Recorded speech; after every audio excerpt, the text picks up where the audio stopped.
আপনি আসলে কোন ক্যাটেগরিতে মানে এই প্রেস কনফারেন্সে যোগ দিলেন? আমি ওই যে জিনিসটা বললাম যে আমার কাছে মনে হয়েছে যে বর্তমান আমার কাছে মনে হয়েছে না এখন প্রথমত যদি আপনি ক্যাটাগরি জানতে চান যে প্রথমত আমি বাংলাদেশের নাগরিক, রাইট? সো যেভাবে আমি দেখি বর্তমান 5ই আগস্ট পরবর্তী যে বাংলাদেশ সেটাকে হচ্ছে নর্মাল স্বাভাবিক বাংলাদেশ মনে করার কোনো কারণ নাই, নাম্বার ওয়ান। নাম্বার টু হচ্ছে মানে আমার প্রশ্নটা বাংলাদেশ। কিন্তু এখানে যে আপনি নিশ্চয়ই সেখানে যোগ দিয়েছেন, আমি কথা আমি বলতে পারেন। গ্রাজুয়ালি কিন্তু ওই আওয়ামী জায়গাতেই লীগের যাচ্ছি আপা। কেন্দ্রীয় নেতারা ছিলেন, হ্যাঁ, মানে হ্যাঁ, সেখানে হ্যাঁ, তাদের বদলে আপনি সেখানে কেন? রাইট। সাবেক আমি ওই একজন জায়গাতে সরকারি আসতেছি আপা। কর্মকর্তা হিসেবে, হ্যাঁ। সো আমি আমি একজন সাবেক সরকারি কর্মকর্তা, আমাকে চেক করা হয়েছে, নাম্বার ওয়ান। নাম্বার টু হচ্ছে 5ই আগস্ট পরবর্তী সময় বাংলাদেশের যে অবস্থা দেখা যাচ্ছে সেটা বাংলাদেশ আমাদের যে ফান্ডামেন্টাল প্রিন্সিপাল গুলো আছে সেখান থেকে অনেক দূরে সরে গেছে, এবং এটার impact in the long run apparently 5ই আগস্টের আগেও, 5ই আগস্টের ইমিডিয়েট পরে পরে যখন পারসিকিউশন গুলো হওয়া শুরু হয়েছিল তখন সবাই খুব খুশি ছিল যে এটা শুধুমাত্র আওয়ামী লীগকে নিধন করার জন্য। এটার পরিধি কিন্তু অনেক বেড়ে গেছে সমাজে। এখন গ্রাজুয়ালি সবাই আলটিমেটলি সাফারার হচ্ছে। So that is the bottom line যে in future as a whole দেশের একটা বড় অংশ বাংলাদেশ সাফার করতে যাচ্ছে। এই জায়গায় আমি আমার আমার হচ্ছে ইন্টেলেকচুয়াল যতটুকু ক্যাপাসিটি আছে সেটাতে কন্ট্রিবিউট করতে যাচ্ছি। That is my platform. এখানে আমি আমার জায়গায় আপনার হচ্ছে এই টেরোরিজম বা এই সংক্রান্ত বিষয় নিয়ে আমার যতটুকু আন্ডারস্ট্যান্ডিং আছে হুম। সেটা আমি এক্সপ্রেস করতে গেছি। So that is very clear মানে যে আপনি আসলে প্ল্যাটফর্ম সরকারি থেকে। কর্মকর্তা, রাষ্ট্রের স্বার্থে কাজ করবার কথা। মানে আপনি কি মানে ছাত্রলীগ আমি করার রাষ্ট্রের ব্যাকগ্রাউন্ড থেকে কি স্বার্থেই আসলে বলেছি, কিন্তু মানে আমি আবারও সেটি কি বলছি। এখন এই আওয়ামী লীগের প্রোগ্রাম, মানে আপনি কি আসলে আওয়ামী লীগের এজেন্ডাই বাস্তবায়ন বা না, আওয়ামী লীগের আওয়ামী লীগের পারপাস না, যখন কাজ না। করেছেন এখন তখনও কি সেভাবেই কাজ করেছেন কিনা? ও, মানে ছাত্রলীগের এটা একটা ব্যাকগ্রাউন্ড থেকে এসে, হ্যাঁ।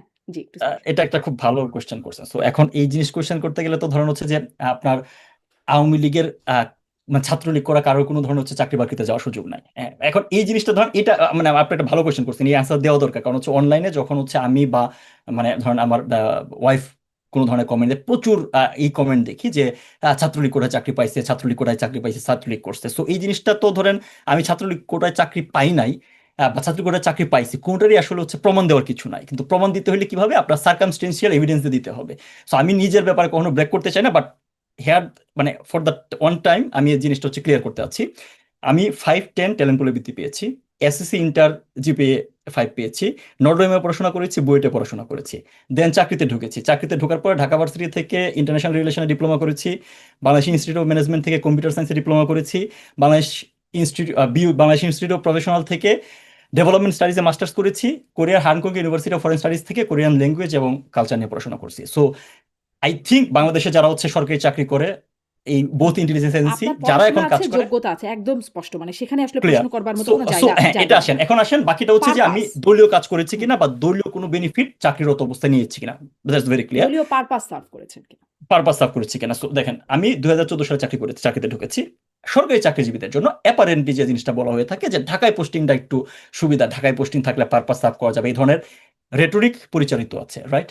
আমি ঠিক 3 বছর ঢাকার বাইরে চাকরি করেছি ফেনীতে। আমি কোনোদিন কারো কাছে কখনো বলি না আমার দলীয় পরিচয় ব্যবহার করে আমাকে ঢাকায় নিয়ে আসেন। আমার জুনিয়র ব্যাচ ঢাকায় চলে আসার পরে একদমই নিয়মতান্ত্রিক প্রক্রিয়া ঢাকা আসছে, এবং সেটাও ট্রেনিং স্কুলে আমার পোস্টিং। অ্যাপারেন্টলি যে কোনো ট্রেনিং স্কুলে পোস্টিংটাকে ডাম্পিং পোস্টিং বলা হয়। সো আমার ট্র্যাক রেকর্ড, আমি কি কাজ করেছি না করেছি, আমি কিন্তু এখন পর্যন্ত, আমি ইন্টেলিজেন্স ব্যাকগ্রাউন্ড থেকে আসলেও কিন্তু আমি আমার ইন্টেলিজেন্স নিয়ে এখন পর্যন্ত আমি কোনো ধরনের কথা বলিনি। কারণ আমি যে জিনিসটা বিলিভ করি ওই জায়গাটা আমার ইথিক্যাল জায়গা থেকে আমি হচ্ছে তাহলে আপনাকে 10 বছর স্যাক কেন চাকরি করা করেছি, হলো? That was my friend. হ্যাঁ, আপনাকে স্যাক কেন সরি। করা হলো?